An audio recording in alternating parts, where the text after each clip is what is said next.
Putusan Mahkamah Konstitusi terkait batasan usia capres dan cawapres menjadi sorotan publik dan dikaitkan dengan praktik politik dinasti.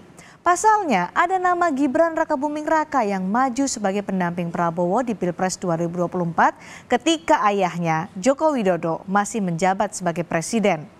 Survei Litbang Kompas terkait adanya aturan yang membatasi praktik politik dinasti, 63,7 responden menyatakan setuju. 23,2% menyatakan tidak setuju soal aturan yang membatasi praktik politik dinasti. Hasil survei Litbang Kompas juga menunjukkan 60,7% responden menyebut majunya Gibran Rakabuming Raka yang juga putra sulung Presiden Jokowi ke Pilpres 2024 adalah politik dinasti. 24,7% lainnya menyatakan bukan bentuk politik dinasti. Lalu bagaimana Presiden Jokowi menjaga netralitas atas keraguan publik di Pilpres 2024 setelah Gibran Rakabuming Raka maju sebagai pendamping Prabowo di kontestasi Pilpres 2024? Kami akan membahasnya usai informasi berikut ini.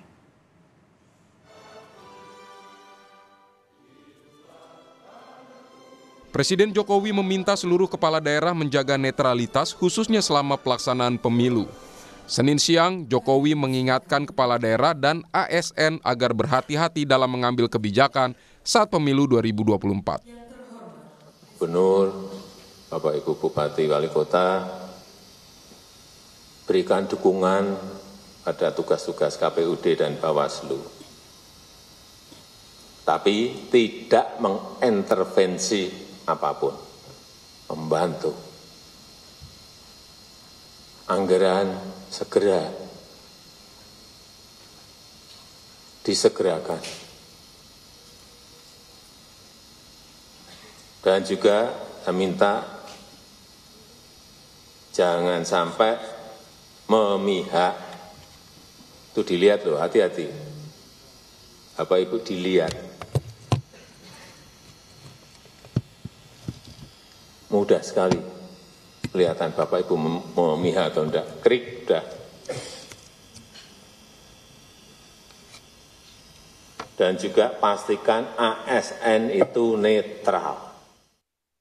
Sementara itu peneliti politik ISEAS Yusuf Ishak Institute, Made Supriyatma, meragukan netralitas Jokowi selama pemilu mendatang. Meskipun Jokowi berusaha menunjukkan ketidakberpihakannya dengan memanggil 3 capres ke istana, tapi keikutsertaan Gibran sebagai bacawa pres menjadikan posisi Jokowi bias.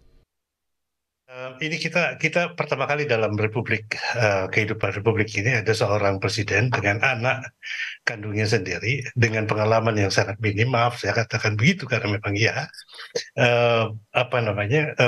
maju dalam kontestasi untuk public office nomor 2 terbesar di negeri ini gitu ya.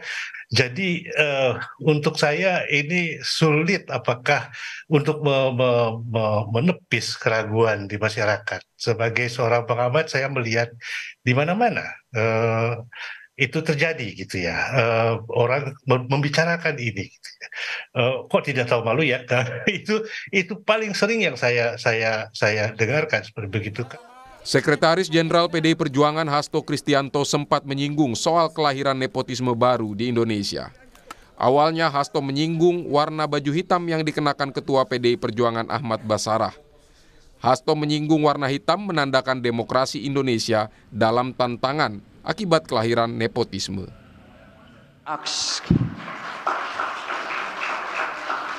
I asked to him why the uniform different with me. And then he said, this is reflecting his heart that the democracy in Indonesia now in challenge. Yeah.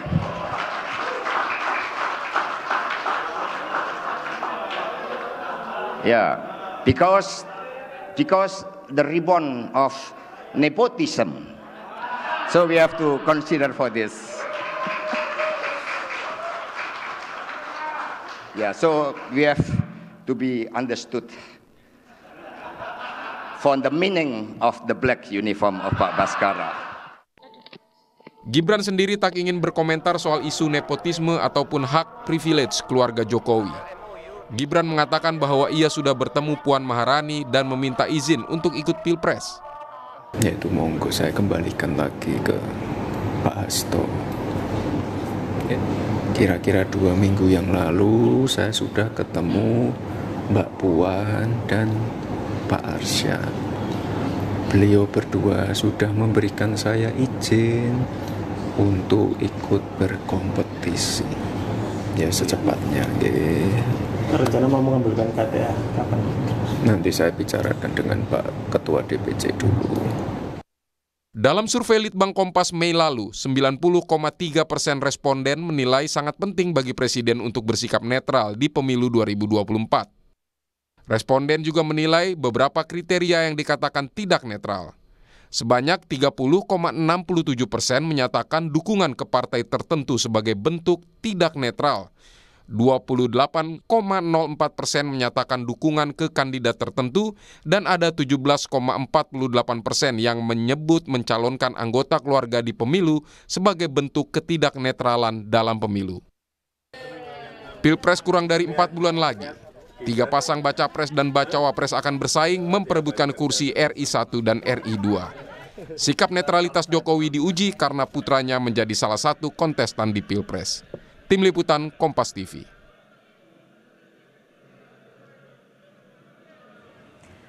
Benarkah arahan Jokowi untuk netral kepada PJ Kepala Daerah dan ASN kemarin justru sulit diterima publik karena keikutsertaan Gibran di Pilpres? Kami bahas bersama Yohanes Joko, tenaga ahli utama KSP, dan Burhanuddin Muhtadi, Direktur Eksekutif Indikator Politik Indonesia. Selamat sore, Pak Joko, Mas Burhan. Selamat sore, Mbak Cindy. Selamat sore, Mas Burhan. Pak Joko, mungkin bisa dijelaskan kepada pemirsa Sapa Indonesia Malam penjelasan Presiden soal netralitas PJ Kepala Daerah dan ASN kemarin. Detailnya bagaimana? Teknisnya juga. Ya tentu yang pertama Mbak, kalau kita bicara isu netralitas itu kan ini selalu muncul Mbak dalam setiap kontestasi baik di pilkada, di pileg maupun di pilpres, dan ini selalu menjadi isu yang selalu diangkat begitu, apalagi kalau di dalamnya salah satu peserta kontestasi itu adalah person atau sosok figur yang mau menggambarkan dari kekuasaan saat ini. Ya, terkait hal itu Mbak, sebenarnya kalau kita mau melihat begitu, Bapak Presiden kemarin juga sudah mengumpulkan begitu PJ Kepala Daerah, dan dalam pertemuan itu sangat tegas sekali Bapak Presiden memberikan arahan kepada PJ Kepala Daerah untuk memberikan dukungan kepada KPUD, Bawaslu, dan juga memastikan, bahkan Bapak Presiden mengatakan kalau ada yang miring-miring sedikit gitu, itu nanti akan diganti, akan dievaluasi dan diganti. Tentu Mbak, kalau kita bicara tentang netralitas ini kan, kalau pengalaman kita selama ini hampir selama Pilpres era demokrasi Pilpres langsung ini, itu setidaknya sudah 3 kali kita punya pengalaman bahwa siapa yang berkuasa itu terlibat atau ikut dalam kontestasi itu. Waktu 2004 saat itu Ibu Presiden Megawati ikut juga sebagai kontestasi. 2009 Pak SBY sebagai presiden, beliau juga ikut. Kemudian 2019 Pak Jokowi sebagai presiden, beliau juga ikut juga. Artinya apa Mbak? Sebenarnya bangsa kita itu sudah punya pengalaman Mbak kalau terkait masalah netralitas ini, dan sistem dalam pemerintahan kita hari ini juga sudah dikunci dan sudah ada sistemnya. Hanya tinggal bagaimana kita melakukan kontrol dan pengawasan. Misalnya contoh komitmen antara Komisi Aparatur Sipil Negara dengan teman-teman Bawaslu. Kemudian juga komitmen antara KPU dengan Kementerian Aparatur Sipil Negara. Artinya apa? Sebenarnya semuanya sudah ada, perangkatnya sudah ada semua. Hanya tinggal bagaimana kita memperkuat pelaksanaan dari semua sistem dan perangkat ini. Itu Mbak. Oke, ada juga yang ragu nih Pak Joko, karena Presiden sebelumnya menyatakan saya akan cawe-cawe di Pilpres 2024, kemudian putra sulung Presiden Gibran Rakabuming Raka ikut kontestasi sebagai bacawa pres. Bagaimana Presiden Istana juga menghadapi keraguan publik ini? Ya tentu kalau kita bicara keraguan, ya sekali lagi yang saya sampaikan tadi Mbak, kita sudah punya pengalaman dan keraguan itu harus dijawab dengan langkah-langkah konkret.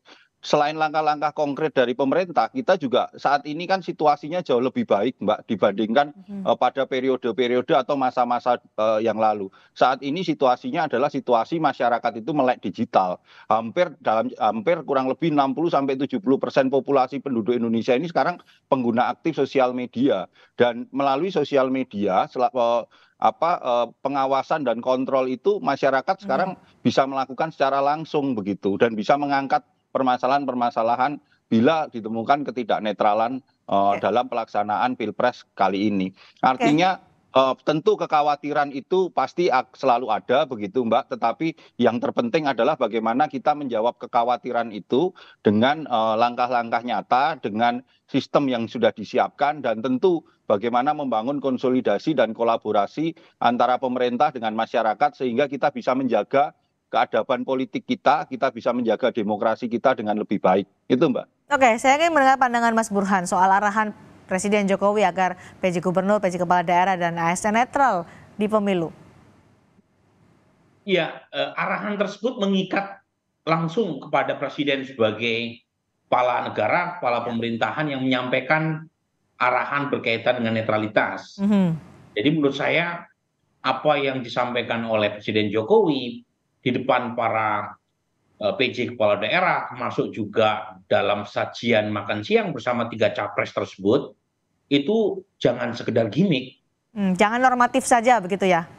Iya, jangan sekedar untuk pertunjukan politik dan normatif, tapi harus diikuti dengan komitmen yang bisa ditagih, bisa dicek, bisa dikoreksi. Karena terus terang tidak lama setelah Presiden Jokowi mengeluarkan pernyataan tersebut, publik ya, minimal netizen itu disuguhi oleh aksi 2 wamen. Satu berkaitan dengan aksi wamen untuk mengumpulkan tim pemenangan buat Prabowo Gibran. Satu lagi adalah wamen yang menulis di tweet berkaitan dengan pembagian sertifikat tanah di Kupang, dan kemudian dikaitkan dengan dukungan kepada salah satu calon tertentu. Jadi ini konkret, Mas Johannes ya, artinya Presiden sebagai pribadi tentu punya preferensi personal kepada Pak Prabowo atau Mas Gibran, apalagi Mas Gibran putra beliau. Tapi sebagai kepala negara dan kepala pemerintahan, beliau terikat oleh etika politik, terikat oleh fatsun. Nah, inilah gunanya kita mengecek, mengingatkan kepada Presiden Jokowi bahwa preferensi personal tadi tidak boleh mengganggu sikap beliau sebagai kepala negara yang harus netral. Jadi menurut saya menjadi krusialnya di situ, bahwa kita punya pengalaman sebelumnya di mana Presiden juga bertarung untuk kedua kali ya, seperti Pak SBY di 2009 atau Ibu Mega ketika maju kembali di 2004, iya, tetapi saya kira mulai muncul masalah berkaitan dengan tudingan netralitas ini itu sangat kuat dibanding sebelumnya hari ini ya. Tapi kita juga tidak boleh buru-buru mengambil kesimpulan tanpa bukti yang kuat bahwa Presiden Jokowi pasti tidak netral, juga nggak adil. Jadi kita harus benefit of the doubt bahwa Presiden Jokowi potensial punya preferensi personal yang kemudian dikaburkan dengan posisi beliau sebagai kepala pemerintahan, iya. Tetapi kita juga jangan menuduhnya tanpa bukti. Jadi ambil saja sejak dalam pikiran. Jadi bagaimana harusnya Presiden bersikap? Karena kan sebelumnya sudah bilang cawe-cawe, kemudian putra sulungnya maju sebagai bacawa pres. Gimana harusnya sikap Jokowi? Begini Cindy, satu surat edaran dikeluarkan oleh Presiden kepada semua instansi dan lembaga negara. TNI, Polri, Kejaksaan, lembaga-lembaga pemerintah, kemudian juga diawasi. Kalau misalnya ada oknum yang abuse of power untuk kepentingan elektoral, baik untuk calon presiden ataupun partai politik, Presiden yang pertama dan sekaligus di depan untuk mengoreksi dan sekaligus memberikan punishment. Jadi Presiden tidak sekedar normatif memberikan arahan, tapi juga memberikan hukuman kepada oknum yang dianggap melanggar termasuk 2 wamen tadi, yang disebutkan oleh Mas Burhan. Ditegur, apakah itu dikasih surat peringatan, intinya Presiden memberikan contoh bahwa siapapun kalau misalnya melanggar aturan terkait dengan netralitas aparat, presiden yang menghukumnya. Apakah hukumannya teguran, ataukah peringatan, ataukah bahkan sampai pemecatan, presiden harus menunjukkan gesture itu. Baik, Mas Itu Joko. yang saya bisa membantu meningkatkan kepercayaan publik terhadap komitmen netralitas. Netralitas oleh Presiden Jokowi. Jadi Pak Joko, apakah sudah ada punishment-nya? Tadi ada 2 wamen yang disinggung oleh Mas Burhan diduga melakukan ada terkesan tidak netral lah karena ada agenda yang dibawa. Ya, kita kan harus meletakkannya secara proporsional begitu, Mbak, bahwa siapapun yang dalam pemerintahan kecuali aparatur sipil negara ya. Kalau aparatur sipil negara, ASN, PNS itu sudah jelas mereka tidak boleh melakukan aktivitas politik gitu, tidak boleh menunjukkan preferensi politiknya. Tetapi kalau kita bicara dengan dalam konteks pejabat publik, mereka ini kan selain sebagai pejabat publik, mereka juga sebagai insan politik.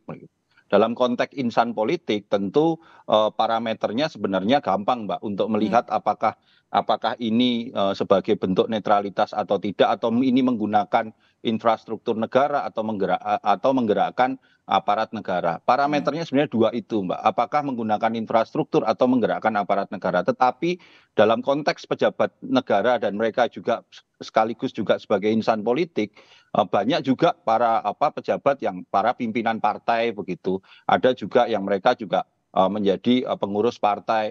Artinya mereka kan juga ingin menunjukkan ekspresi atau jadi kalau preferensi kasus 2 wamen itu menurut Anda masuk pelanggaran kah?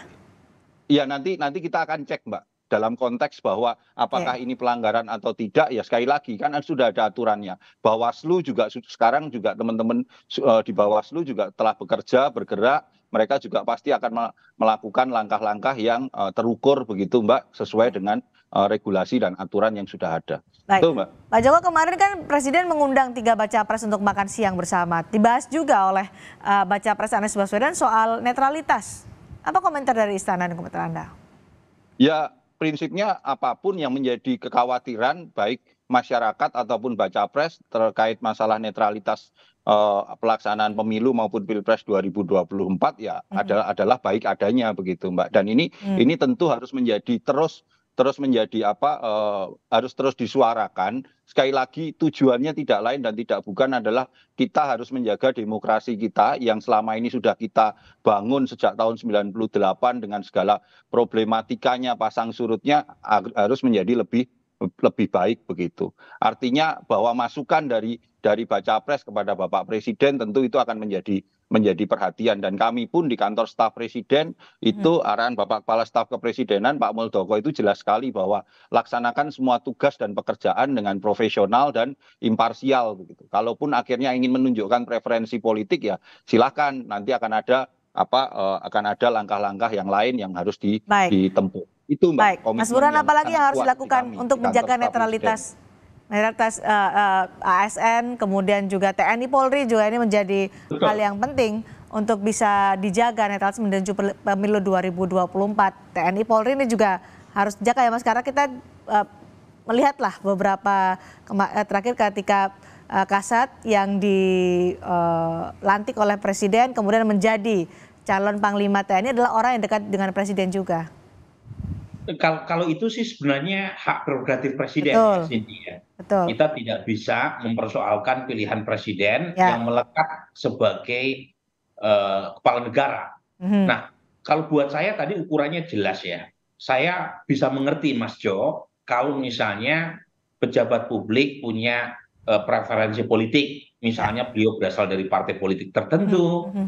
Tetapi yang menjadi persoalan adalah ada boundaries, ada garis, ada pembatas, di mana pejabat publik dari kalangan partisan sekalipun itu tidak boleh menggunakan anggaran atau instrumen kekuasaan untuk kepentingan politik partisannya. Oke. Nah, tinggal dicek misalnya untuk kasus Wamendes, apakah ada mobilisasi dana desa untuk kepentingan politik partisan tertentu. Baik. Nah, untuk kawan saya memang saya harus menyebut kawan baik saya ya, Mas Raja Juli Antoni, ya, itu nge-tweet berkaitan dengan pembagian sertifikat PTSL dan wakaf, karena posisi beliau sebagai wamen ATR. tetapi dikaitkan dengan dukungan salah satu capres-cawapres tertentu. Nah, menurut saya itu crossing the limit. Nah, kecuali kalau misalnya beliau membagikan tanpa menyebut ya afiliasi politik apapun. Tapi mungkin beliau sedang hilaf ya, dan saya kira mungkin sedang capek gitu ya. Ya kita maklumi, tetapi supaya kredibilitas pemerintah makin kuat berkaitan dengan netralitas ini perlu ini komitmen dan sekaligus contoh dari atas langsung untuk menunjukkan bahwa Presiden Jokowi punya komitmen kuat untuk menunjukkan bahwa kalau misalnya netralitas ini ya itu tidak dijaga oleh Presiden Jokowi, itu yang rugi Presiden Jokowi sendiri. Jangan sampai publik mempertanyakan legitimasi Pilpres dan pemilu legislatif di masa Presiden Jokowi sedang berkuasa. Karena nanti publik akan mempertanyakan itu. Jadi ini bukan kepentingan kita saja, kepentingan bangsa saja, tapi kepentingan Presiden Jokowi juga untuk menghadirkan pemilu yang jurdil, bebas, dan legitimate. Kuncinya adalah memberikan contoh terkait dengan netralitas di Pilpres 2024 oleh Presiden Jokowi. Terima kasih Mas Burhan, terima kasih juga Pak Yohanes Joko sudah bergabung di Sapa Indonesia malam hari ini.